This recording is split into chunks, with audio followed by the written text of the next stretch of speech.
Okay, இன்னைக்கு நம்ம டேரக்டாக டாபிக் போய்க்கலாம். ரொம்ப ஏற்கனவே கொஞ்சம் கோவத்தில் இருப்பீங்க என் மேலே.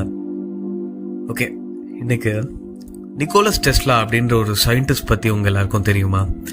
தெரியாதுன்னா அவர் தான் நம்ம இப்போ யூஸ் பண்ணிட்டு இருக்கிற ஆல்டர்னேட்டிங் கரண்ட்டை கண்டுபிடிச்சவர். அவர் என்ன சொல்கிறாருன்னு கேட்டால், சயின்ஸ் எப்போ தனக்கு தெரியாத மர்மத்தை தேட ஆரம்பிக்குதோ அப்போ தான் உலகம் ஒரு அபரிமிதமான மாற்றத்தை அடையும் அப்படின்னு அவர் சொல்கிறாரு.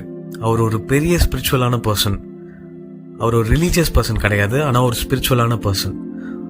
சரி, இதெல்லாம் ஏன்டா என்கிட்ட சொல்லிட்டு இருக்க அப்படின்னு கேட்டிங்கன்னா, இன்னைக்கு வீடியோ சயின்ஸும் ஸ்பிரிச்சுவாலிட்டியும் எங்கே ஒன்று சேருது. சொல்லப்போனால் சயின்ஸ் ஒரு பிறந்த குழந்தை மாதிரி.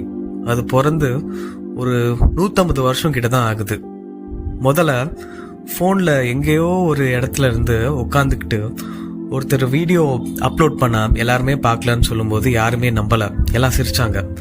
அதே மாதிரி ஃப்யூச்சரில் என்னெல்லாம் சாத்தியக்கூறுகள் இருக்குது அப்படின்ற ரொம்பவே இன்ட்ரெஸ்டிங்கான விஷயங்களை, நீங்கள் கற்பனை கூட பண்ணி பார்க்காத விஷயங்களை இன்றைக்கி நம்ம பார்க்க போகிறோம். உங்களுக்கு மர்மமாக இருந்த சில விஷயத்துக்கு இன்றைக்கி விடை தெரிய போகுது. ஸோ சப்ஸ்கிரைப் பண்ணாதவங்க நம்ம சேனலை சப்ஸ்கிரைப் பண்ணிக்கோங்க. அப்போ தான் நான் போடுற வீடியோஸ் உங்களுக்கு வந்து சேரும். ஓகே, நம்ம சராசரியாக இந்த உலக விஷயத்தில் பார்க்குற விஷயம் எல்லாமே நியூட்டானியன் சயின்ஸால் இயங்கிட்டு இருக்கு. அதாவது நியூட்டன் வகிக்கப்பட்ட சயின்ஸை தான் ஃபாலோ பண்ணிட்டு இருக்கு. எக்ஸாம்பிள், இப்போ ஒரு பிரேக் அடித்தா நம்ம கீழே விழுறோமா? ஒரு ஆப்பிளோ இல்லை ஒரு பொருளையோ தூக்கி போட்டால் அது கீழே விழுதா? இப்போ இது எல்லாமே இந்த நியூட்டானியன் ஃபிசிக்ஸை தான் ஃபாலோ பண்ணிட்டு இருக்கு. ஆனால் இந்த நியூட்டானியன் ஃபிசிக்ஸை மட்டும் வச்சு சில விஷயங்களை சயின்டிஸ்டால நிரூபிக்க முடியல.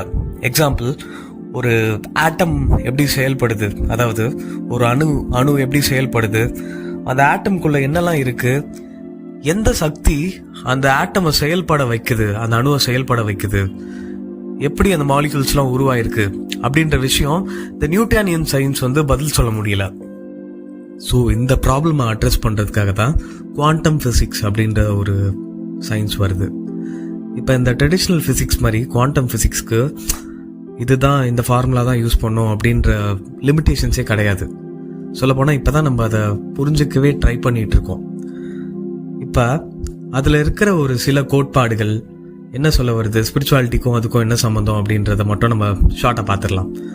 இப்போ ஹிக்ஸ் போசான்